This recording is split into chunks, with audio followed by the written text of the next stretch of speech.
I am delighted today to welcome a very special guest on my very special new show, Women Who Push for More. I'd like to tell you a little bit about this woman before we start our interview and my conversation with Patti Reyes D'Agostino. Patti, most of all, is a mother of two children, and she is also the daughter of immigrants raised with the American dream of working hard and succeeding. She is a college graduate and she has done well for herself. She also has been married for 30 years, meeting her sweetheart and future husband in high school. Patti has an amazing story to tell us today, and that is one of hope after struggle. She is truly a woman who pushed for more. Today, we're going to talk about Patti's struggle with domestic violence and how she overcame it and what kinds of organizations she is a part of today. It's my pleasure and honor to introduce Patti Reyes D'Agostino. Good morning, Good Patti. How morning. are you? I'm good, thank you. How are you? Thank you for having me. You're welcome. Thank you so much. I was given your name by a friend of mine who, when was talking to her about my brand new show, Women Who Push for More, the first thing she said to me was, "You have to talk to my friend Patti." And then when you and I spoke on the phone and I said to you, "I am Ellen Stewart, the pushy broad from the Bronx," how did you identify yourself? Can I be the pushy broad from Queens? There you go. There you go. So Bronx girls allow Queens girls to be pushy broads for sure. And I had told you, if you remember, that I always felt that a pushy broad was an acronym for powerful, unafraid, self-aware, hardworking, young at heart women. And I'm glad that you could concur. So you identify yourself as a pushy broad. Absolutely. There you go. One of the reasons why I thought it was really important to hear your story today, because you are sitting here healthy and happy and moving forward and alive and well. And I know that our listeners are going to really get something out of your story. So I'd like to start from the beginning. Let's talk about how you met your husband in high school. Let's talk about that a little bit and how you said he inserted himself into a group of your friends and courted you. Yeah. So I actually went to a very large Catholic prep school.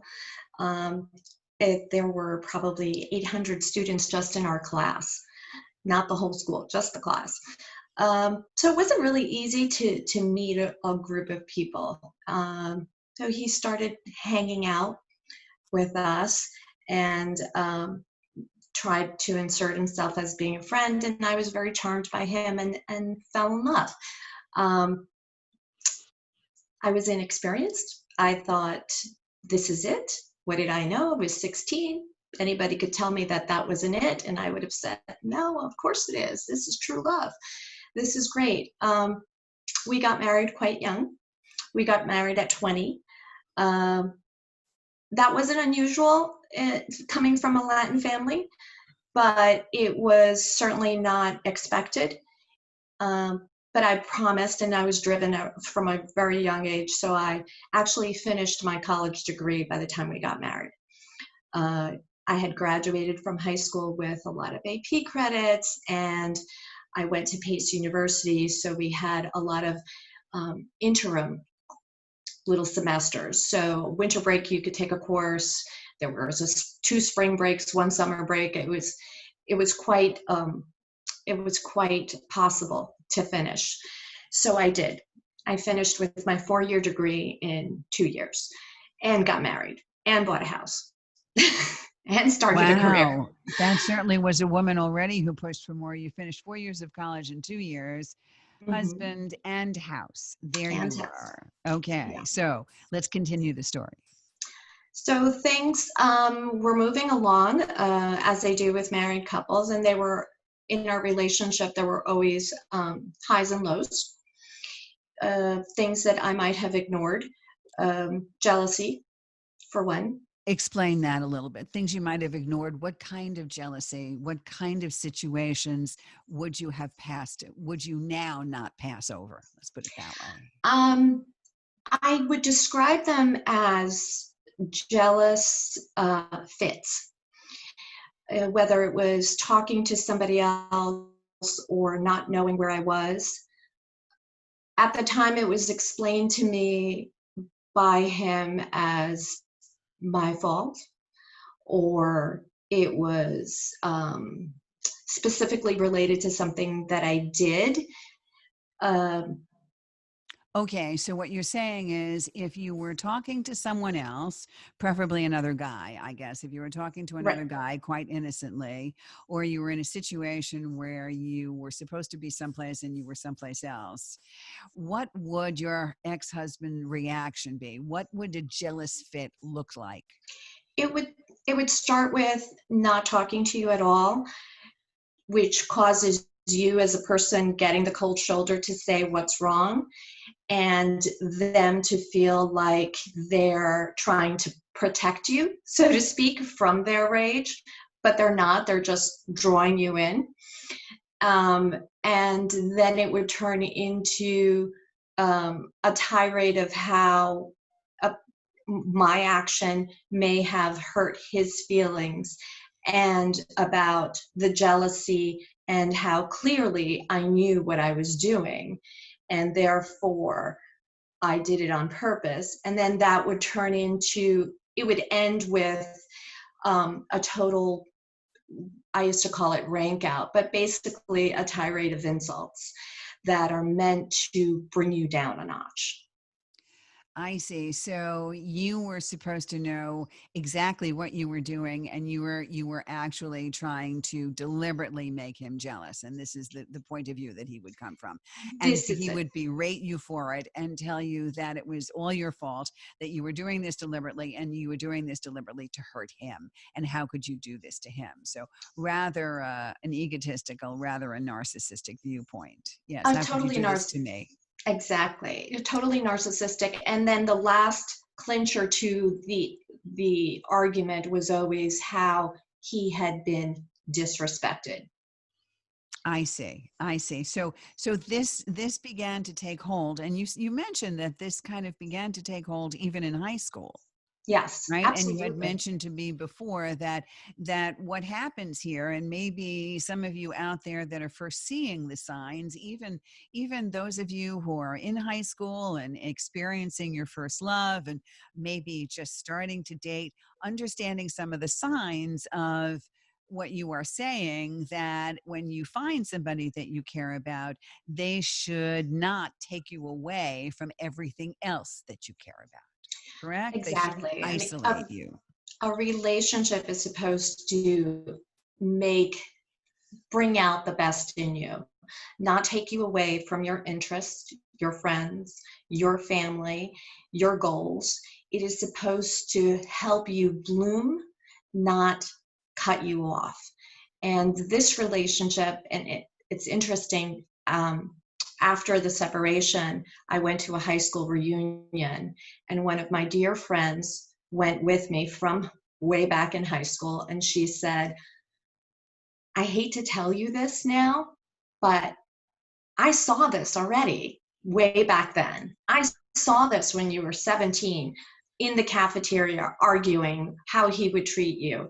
I saw what was going on. So it was obvious to everybody but me, and I probably wouldn't have wanted to hear it anyway. I understand. And that's the big thing. We don't want to hear it at the time. But do you think that your friend should have persisted and told you anyway? This is important for these young women out there. Should your friends have persisted and told you? I think my friends should have said, let me hold up a mirror for you. Let me just show you the changes we've seen, and we miss you. We want to spend time with you. You, not you together, but you. We don't want to lose you. Those are important things. You don't It's very difficult when you're in this type of relationship to hear critique and to be told that what you're feeling about that person isn't either real or isn't healthy. But it's okay to say, we miss you.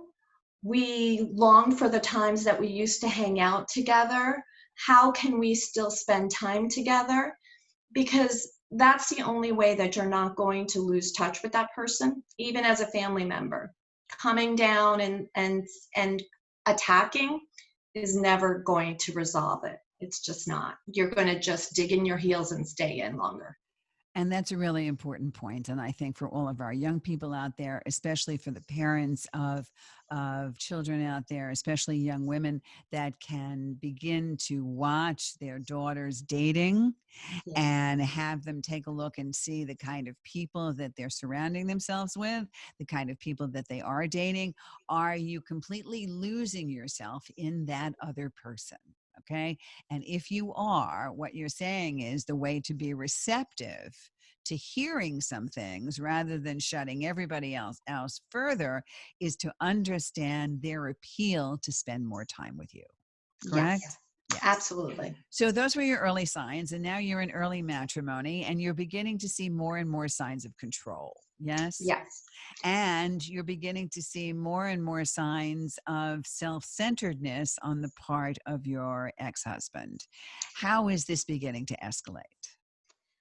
Well, interestingly, his family relationships started to take a hit. What does that mean? He just didn't have good ones. They were they were very explosive. 1 week they were great. 1 month later they were not. They What do you weren't mean family solid relationships? You mean with his mother, with his father? with his siblings, with his parents, with his grandfather. They just weren't solid relationships. There wasn't that give and take that you have in a family where you have this unconditional love for each other because they brought you into this world or because you shared the same house growing up. How can you not talk to each other? There wasn't that. It was more of a um, based on it was based on whether or not they were respecting him or at the time. That's what it was about. I see. So it was all about respect and all about if you don't respect me, then you don't love me, right? And if you don't, Exactly. I understand. Okay. So did you see any other changes in behavior? Did he start getting into anything compulsively? What else was going on? He but he had always been drinking. um I think I thought he would grow out of it. I thought that it's just a social thing. It started to become more noticeable to me, the amounts of drinking. I started to drink more. Um, it just it it just became part of the fabric of a weekend. And then after a weekend, it was maybe during the week on occasions. And then after during the week, as life progressed, it was pretty much all the time. And um, it was explained that perhaps his tolerance level was higher than other people, or it was explained that if he didn't, I think one explanation I got one time was, I've recently learned I have ADHD, and I have anxiety, and it helps me, and I need it because I need to handle life. Um, there were a lot of explanations. The cup is mostly filled. He used to use these very large tumblers, the kind that you put a giant iced tea in when you go to the beach. And I used to be told that, no, that's just ice in there. It's mostly ice. There's nothing in there. I used to watch the bottles come in and go out before the week was done. It was just something I kept seeing increase and increase and increase. And if I brought it up, it was denial, denial, denial. Um, at some points, when he was interested in being better, or taking a step forward, he would actually stop for 6 months. he would say, but I don't feel good right now. I don't feel good. And I would say, yeah, it's called withdrawal. That's what that is. Um, and he would deny it. Then he accepted that it was. I think the longest he ever went without drinking was probably, there was one time it was a year. And then it just went back.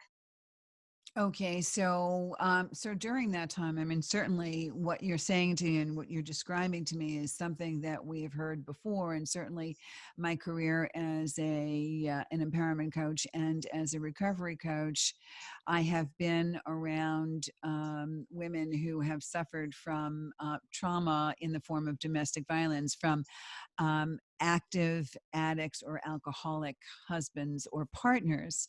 So, what you're saying to me isn't new, but I'm amazed that your husband was able to string some sobriety together and then eventually fall back, without any help whatsoever. Some people do it on their own and they get some help around it, or for a short time, or they white knuckle it and say, I'm not going to drink. But then, of course, if they don't work on the rest of their lives and they don't work on their anxiety or their anger, all of this comes back. Yes. Exactly. Yes. So then the abuse, or the abuse went from verbal abuse, which is where it usually starts, right? The belittling and the put downs and the constant bickering and agitation, and then escalating maybe to some fights and to some yelling. When did it go from a verbally abusive situation to a physically abusive situation? Well, it wasn't until I left that I came to terms with the physical incidents that had happened in years past. Um, I have a very faint memory of being in my bedroom when I was 16 or 17 and looking in a mirror and trying to mask bruises. I can't tell you what the argument was, what happened. I've clearly blocked it all out, but I have a faint memory of doing that, and it was bruises on my neckline area. Wait a minute. You're telling me at 16 or 17, when you first started to see this young man, way Hmm. before he was abusing alcohol, way before all of that situation, you have a vague memory of covering bruises with probably makeup or foundation or Yes, something like that. Okay, so then what happens, and then what we see that maybe alcohol wasn't the direct cause, but certainly exacerbated the situation for you. it did. I think the best way to explain the interaction with alcohol and the increase and in intensity of the domestic abuse is that the is that basically he couldn't keep it together. I think the tendency was always there. The the the ease at which he would berate was always there. I see. Um, his insecurity was always there, and his reaction was always outward, not inward to try and fix himself, but more outward. I see. It was everybody else's fault. All right. So Yes. let's go back to some of that physical abuse. I'd like you to describe for us some of the instances and what he did. Yeah. Um, there are some there's some really interesting things. Really, they weren't planned out. They were reactionary. So I recall one time getting a Brita pitcher whacked on my head when I was asleep because he was angry about something, and waking up and having to go to the hospital and get 3 stitches in my hairline. I recall things like being angry at the dinner table, standing up and punching the ceiling and making a hole in it. And that's what he would be doing. Exactly. All of a sudden, out of the blue, based on He something would that get angry at the table for whatever reason. He just disagreed, or maybe we were having, who knows, it could have been a political discussion, it could have been a discussion about the kids. It really didn't need to be much, but it always ended up being dramatic. And so he needed to, I suppose, I mean, only he could probably explain it, but I suppose he needed to show he had control. He needed to make a point. And that's how he would make the point, with a physical action. So a hole in the ceiling, throwing something. It ended towards the end. The reason that it got this bad was probably because I stopped placating. There were times the last few years of the marriage where we would have an argument and I couldn't get him to stop anymore. Arguments always started at the dinner table with kids around. I couldn't get him to start anymore, so to stop. So I would leave and I'd say, "Excuse me, I'm done." And I would go up in the bedroom and I could hear him screaming. He would keep the kids there, just screaming, screaming, screaming, and talking about me, constantly complaining about me. There were things, I would lock myself in the bedroom. He would take the door off the hinges. I would try and leave, take the car keys and just drive away. He would stand behind the car so you can't get out. There was a lot of control and trauma and playing around with somebody else's brain. And okay, so there was a lot of mind manipulation. I'm sure a lot of gaslighting. It's not that bad. It's not me. It's you. You're crazy. I'm sure I've heard that many, many times. I don't have a drinking problem, or you're stupid. You're crazy. I'm fine. Right? All You of don't that. know what you're You don't doing. know what You're you're out of doing. control. You really Exactly. need to get it together. It must be menopause. It must be cancer. It must be this. It must be that. It's anything but him. But him. Okay. Um and here's the thing that I know our listeners are going to step back on. How long were you with this man? 30 years married. And prior to that, 4 years dating. It's 34 years.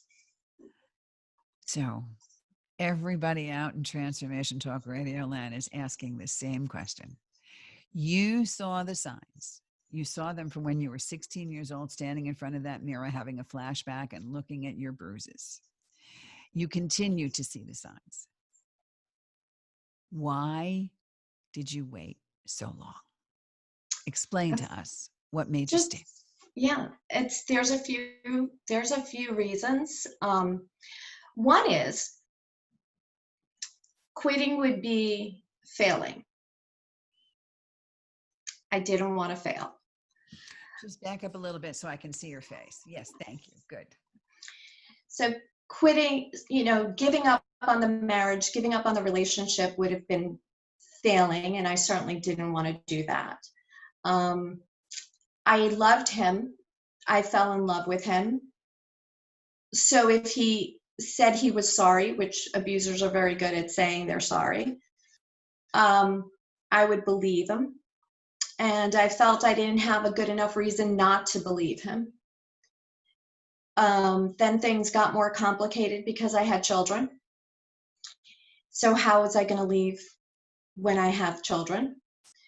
And also, I was in the middle of all of this. I didn't recognize these as signs. I know they're signs now. I know what a healthy relationship is now. But going into that relationship at the age of 16, I didn't have a point of comparison. I didn't know that wasn't healthy. I didn't know what healthy should look like. I thought that was love. And after 30 years of marriage and everything I went through, I look back at that period. I don't think he ever did love me. I think I made him feel better about himself. That's all that was. Okay. Sometimes we find that in these kinds of cases, people that need help because of how they treat other people, whether it's a man who is being violent against a woman or vice versa, it's because of how they were raised. Many times it becomes a family situation, what they got from their family. Sometimes that situation is passed down from Mhm. generation. That's one possible explanation. The other possible explanation is something certainly in his past. It could be the alcoholism exacerbated things. It could also be that he did love you, but he just did not know how to manage that, and he did not know how to manage his own insecurities. And his own insecurities made him feel as if everybody had to be there for him. He needed that so much. His He codependent really, needed that so much. And of course, um, people are filled with anger because they are so insecure. So there are many, many, many, many reasons, but I'm not necessarily. I'm not. I'm. Oh, I never necessarily think it's because they didn't care about you. It's because they didn't know how to cope with caring at all on any level. That makes it apart. yeah, and you know what? There's probably some truth to that, and there's also the fact that at the very basic level, he didn't really know how to care about himself enough to care about his health or his state of mind. Right. I think you're right. Okay. All right. So before we continue, I'm just going to stop this for a second. Um, you have really good lighting now, but it keeps getting darker. So could we Yeah. put a room light on or something? Yep. Okay. See if that helps. Yes. Yeah. Perfect. Thank you. That is much, much better. Okay. Very good. All right. So we'll continue. So here we are 30 years later. So I understand all of the reasons, and we're going to talk a little bit more about those reasons. But what I want to know is there obviously was a last straw. So I want to know I have been through two divorces, and for me personally, when I was ready to leave, it didn't just happen one day. I didn't just turn around and say, okay, today's the day I'm going to leave. It became a plan in my head for a little while. All right. It became a plan because I had to work it out. I had to think about where I was going to go. And of course, it was not based on domestic violence or any of those things. It just was Hmm. the breakdown of a marriage. Just the end. But I still made a plan, weeks or months or sometimes, a year before I was ready to go. What happened with you specifically? Did you turn around one day after an episode and say, I'm out of here? Or were you planning this for a while? Walk us through the end. Um, I think the end, I mean, I always probably back in 2008, I had cancer. And, when you struggle with that, you sort of try to appreciate your life. I don't think I had appreciated my life for a long time before that. And so I didn't want the same things to continue happening. So I tried once again, but it got more verbal, more crazy, just more out of control anyway. And so I knew in my head, I had decided I'm going to stick this out until maybe the last kid graduates from high school, and that's it, because I don't think I can deal anymore. And I would tell myself that during arguments so I could get through them.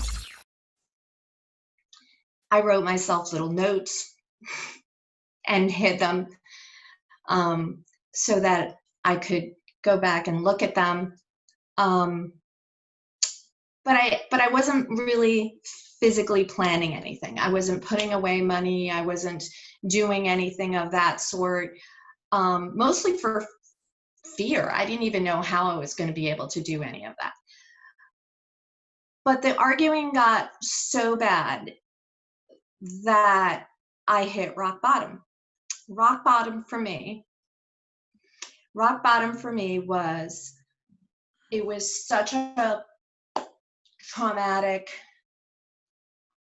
argument that I went to a friend's house and I stayed with her. And I was being harassed and haunted by him constantly. And I was suicidal. I had suicidal thoughts. I couldn't sleep any longer. My phone was constantly ringing. There were constant voicemails, constant threats, constant texting, constant voice recording coming through texting. It was making me unravel. And I couldn't handle it. I had been in the car. I picked out the tree I was going to slam this car into. I was going for it. And the phone rang on the day that I picked it out as I'm driving past the tree. And it was one of my kids. And it was a regular, "Hey, Mom, how are you?" And it just shook me up. And I went back to my friend's house and I said, "Okay, you're right. Help me find a place.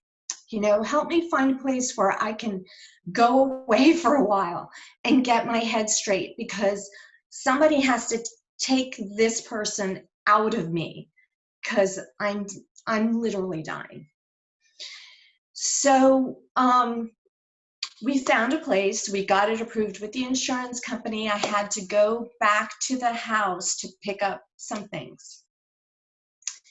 At that point, I communicated that to him. And when I got there, I was physically assaulted. And I was told that I was going to be chopped up into pieces and Did you put go into by the yourself? woods. Did you go by yourself? I did. I went by myself. Tell me again what he said to you one more time. That I would be chopped up into pieces and buried in the woods. And so I sat there in shock. And then I don't know from where, just got up and headed for the nearest store, and started screaming. And he then allowed me, he was in shock about it, then allowed me to take my stuff. And then I just got in the car and called my friend and ran. I think they only allow you to spend something like 5 days in a psychiatric hospital, really. All right, so let's back that up. You went to calm down in a psychiatric hospital. Yeah. Because you were having a nervous breakdown or something that you felt was close to that. I felt I was suicidal. I felt the only way out of this, the only way this pain was going to end is if I ended. That was it. This pain was going to end is if you ended your life. Yes, that was it. There was no other way. And that certainly is the depths of despair, isn't it? It is. It was bottom. And where is the sun? How did it turn around? You said it turned around from having one of your children call, and that's how I got myself into the hospital, because I realized I'm not going to do this. I can't do this. I can't do this. It's not me, but I have to literally go somewhere where they can extricate him from my head. So I went, and I stayed for 5 days. I think it was 5 days. And then I was supposed to leave. Then they do a family thing when you're about to leave. I learned a lot of things while I was there. I learned a lot of DBT therapy. And while doing DBT, I realized that it wasn't me at all. And that I was fine. There was nothing wrong with me. And that it was him. He was actually not allowed to even come to the hospital because when he found out where I was, he was harassing them. Somehow then he ended up, leaving domestic abuse is a cycle as well. The national statistic is it takes 7 attempts to leave. I'm sorry, So back that up again. I'm not sure we understand. What do you mean leaving? it takes a victim of abuse 7 tries to actually before leave they on average? successfully leave. That's the average amount. So that was my first try. And for a lot of crazy reasons, I ended up back at home with him. How many years were you married at that time? 29. Ended up back at home with him, and then the next month ensued, I believe it was about a month, where we went through a lot of things, including a CPS investigation, which is Child Protective Services. Child Protective Services got involved because I was accused of being a bad mom. Oh, so of course that I've seen that many times. So they'll turn the tables on you and tell you that it's all your fault. You're the one that needs help. You're the one that is the bad mother. You're the one that's the Mm-hmm. bad wife. Right. I mean, I've seen the person who is evolved in domestic abuse, the abuser, actually take out an order of protection on that other Right. person, claiming that they have Yeah, been they do it. They abused. do it. So Child Protective Services got involved right before I left the hospital. I was actually immediately cleared within 24 hours of that investigation. Child Protective Services, though, stayed involved to monitor because they had communications with my doctors and therapists at the hospital and got wind of what was going on. And this particular agent for Child Protective Services had a clinical background. And so he wasn't your average person. So he wanted to stay involved. And he did. So he conducted the 60 days investigation, but I was cleared, and really what was being investigated was him. It turned into, eventually, he was indicated. Not that it makes a difference, but it was somebody else believing me. So psychologically, it helped. But in the interim point where I came back, everything really got a lot worse in that 1 month period. We tried couples therapy. That's a farce. Never do that. We tried that.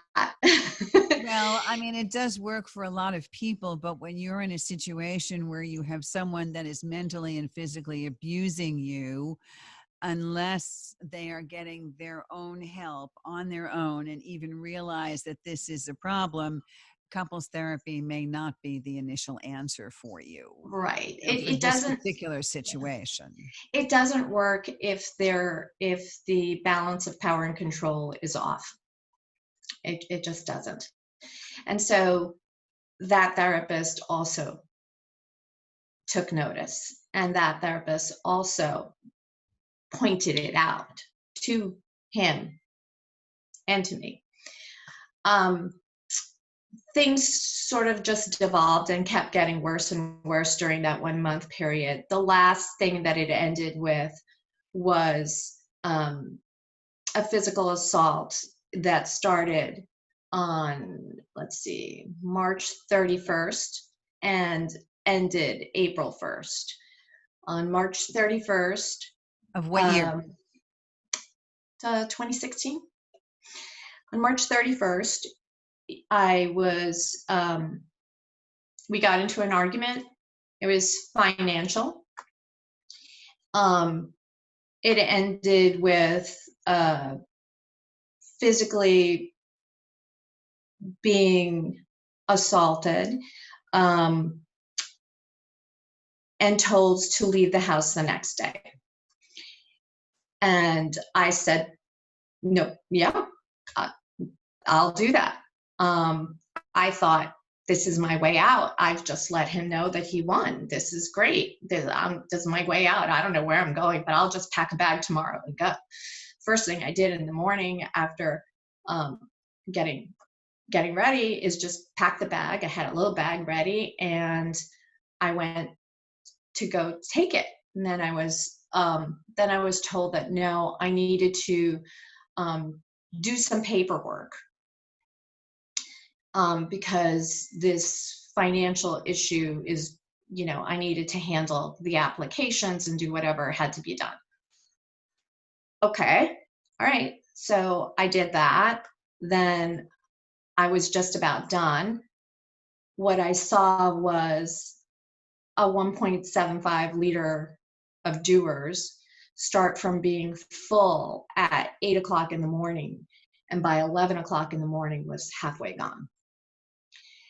And my luggage was locked in a room, and I couldn't access my car keys or my wallet or anything. And I started to realize that things were quickly escalating, and this may not go well. I was in our office, which had a sliding glass door in the back of the desk area. So it had two entry points, the interior one and the exterior one. Things got heated, and he got really angry and upset that he wasn't understanding what I was saying with regard to the financial paperwork I just prepared for him.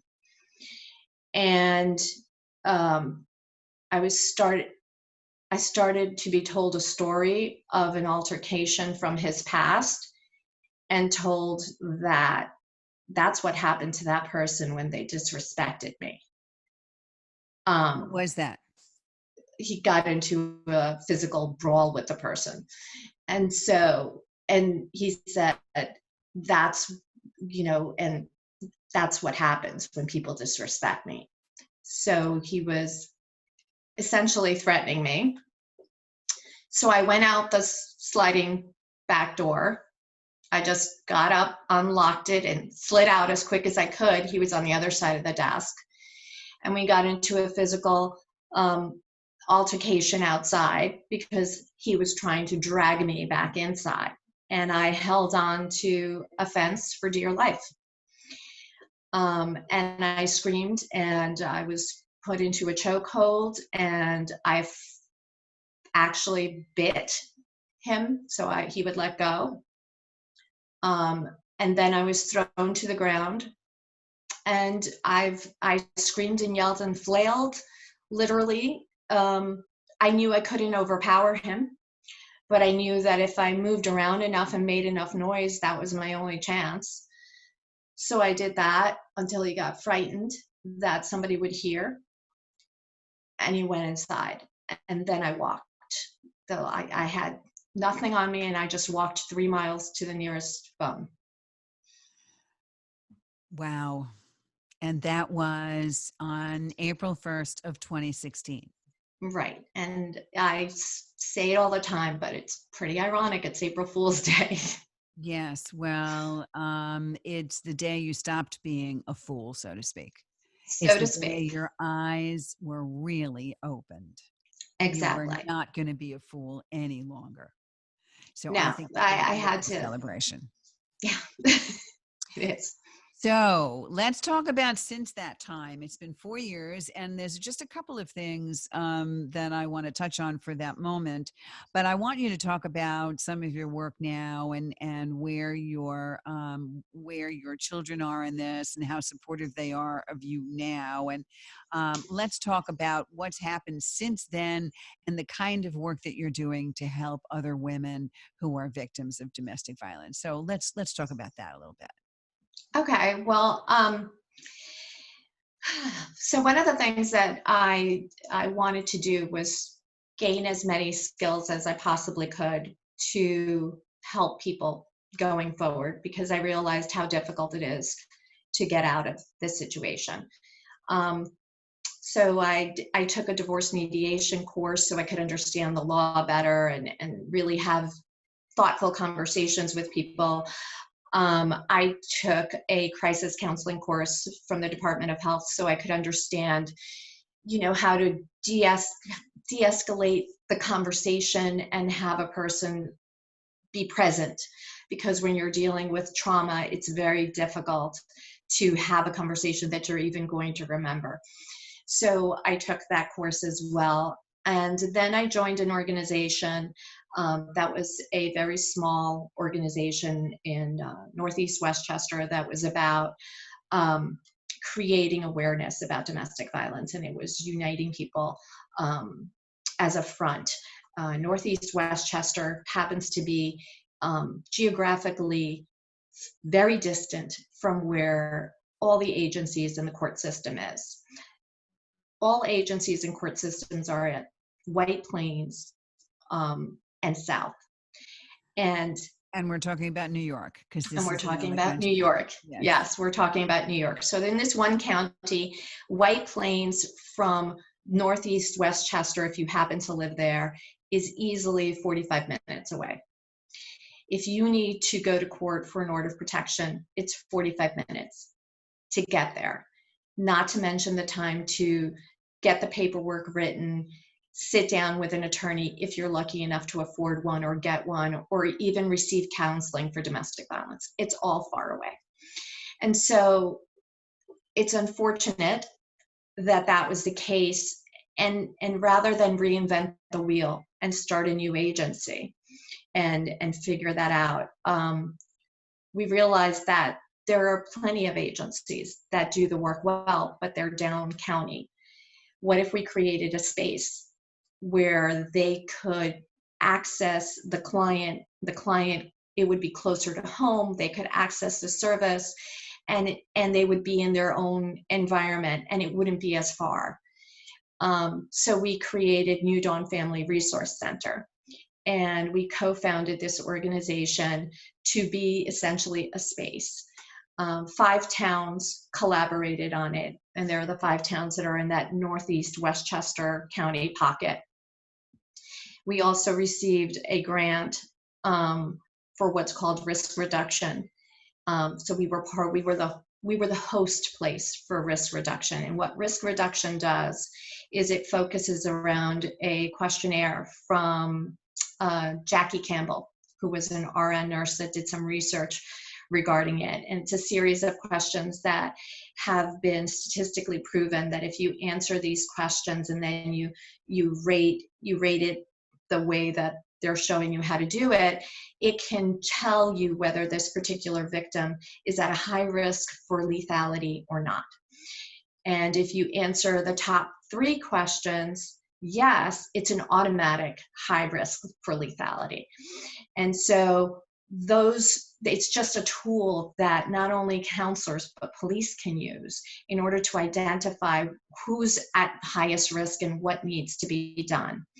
And so they used it as a test pilot in that Northeast Westchester area, and we hosted all the trainings and meetings, et cetera, surrounding that there. It was such a success in Northeast Westchester that now it's going countywide, which is wonderful.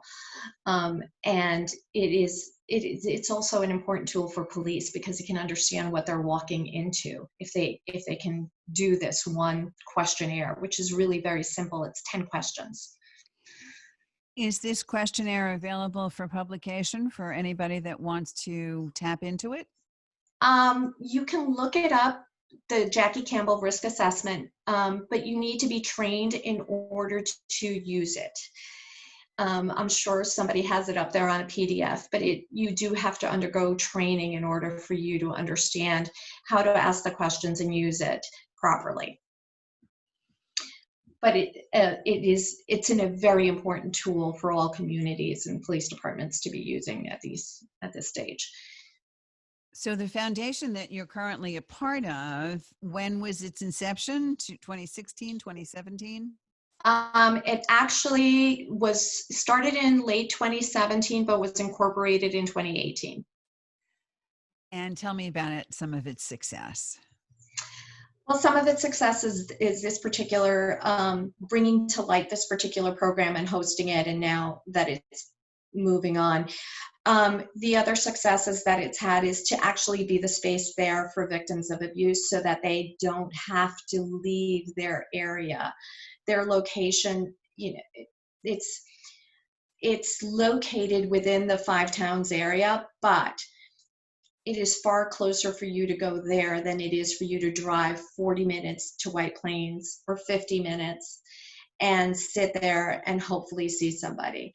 We allow agencies that provide counseling and legal services to come and use the space to meet with clients. And it's a confidential location. We don't advertise where we are. It's very secure. And most importantly, it's extremely accessible. And most importantly, you have been able to overcome 30 years worth of trauma and give back in an extremely hopeful and helpful way. So we applaud you for that, and everybody will see see on YouTube that we're putting the name of the organization so that you can go and see what it's all about and make donations, which New Dawn always accepts, which is great. All right, so moving on, tell us a little bit about how you're doing now and how your relationship is with your children. Well, it's good and it's not good. Being in a relationship that's abusive for 30 some odd years, extricating yourself from it is not going to be simple. I'm not going to lie to anybody. It takes a lot of work. It takes a lot of support system. It takes a lot of therapy and a lot of working on yourself to move forward.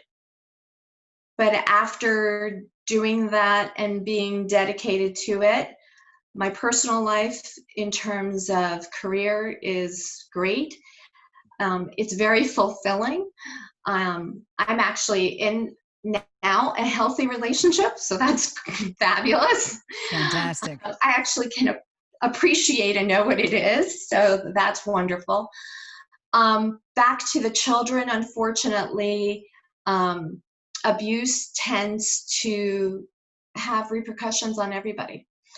And it's taken me a long time to put the blame where it belongs and learn to be open to possibilities and accept the change. There's one thing that came out of this that I wholeheartedly believe is that nothing ever stays the same forever. Nothing. It took 30 years to change this. Right now, I have, of my 2 kids, essentially, I have 50% of a relationship because I have a relationship with one child. The other child still aligns themselves with him, which is understandable, given the years and given the tenacity of behaving as a victim all his life. So I understand it. I should be the one to understand it because it took me 30 years to get out of it. So how can I have any ill will towards my own child because of it? The door is always open and the heart is always open, But recently, I probably in the last 6 months, I, after a lot of hard work, came to terms with the fact that I need to just move forward from that and not keep holding this little candle that I'm trying to pretend it's not going to, go out, and that the flame, I have to keep it going no matter what. I have to let this child do what this child feels they need to do. And that's my way of showing just how much I love them. And like you said, the one constant we have in this world is change. Yep. And we understand that no matter what, change is good Hmm. because we do evolve. So, as I said to you, as I had said to you before we aired, as long as you're alive, there's hope. There's hope that people can change for the better. You were able to move away from something that was extremely toxic after 30 years. Your children will find their way, especially since there are so many more resources available today. And the Yes. whole idea of getting help and therapy and learning self development tools does not carry the stigma that it used to. So that over time, rest assured, they will find a way to heal. And I you think so. can think about a rekindling of relationships. I believe so. I really do. And I've been able to really be supportive of the one that I do have a relationship with, so that they can move away from the experiences that they had and have become a very, very healthy human that is very giving and accomplished on their own, and is so understanding and so far from what that toxicity was, that there's hope for everybody, really. I understand. So tell us, just give us an idea of what kind of powerful message you want to leave with us today, as the pushy broad from Queens and now the pushy broad from Westchester, because you certainly are now a woman that is powerful and unafraid, and certainly self-aware, hardworking, and young at heart for sure, because your life has kind of reinvented itself and started all over Yeah. again with love, right? Love in the air and everything else working out. So what kind of message do you want to leave with us today as a pushy broad from Westchester?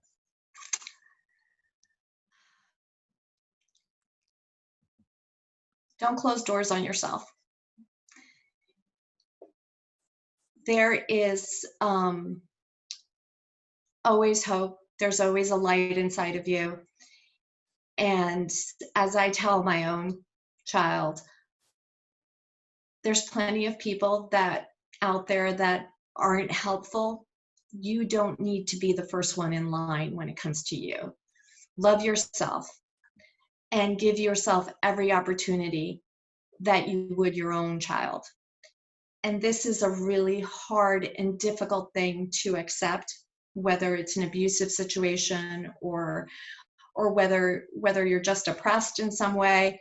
But if you love yourself, you are going to help yourself and nurture that part and allow it to bloom. So if you had to do it over again, knowing what you know now, would you have waited 30 years to get here? Nope. But that's okay. But at least I you got here also now. At I got least you here got here. now, and you know what? Who knows what leaving then would have looked like? Who knows what it would be like? We can't live in the what ifs. We can only live in the present, and here and now is where we're at. This is when I made my choice. I'm happy I did. I have no regrets in making it. Um, it's all good. Fantastic. Patti, I appreciate your honesty today and your sharing your pain and your hope, most of all. Congratulations and good luck. Thank you for joining me on Women Who Push for More. Thank you for having me.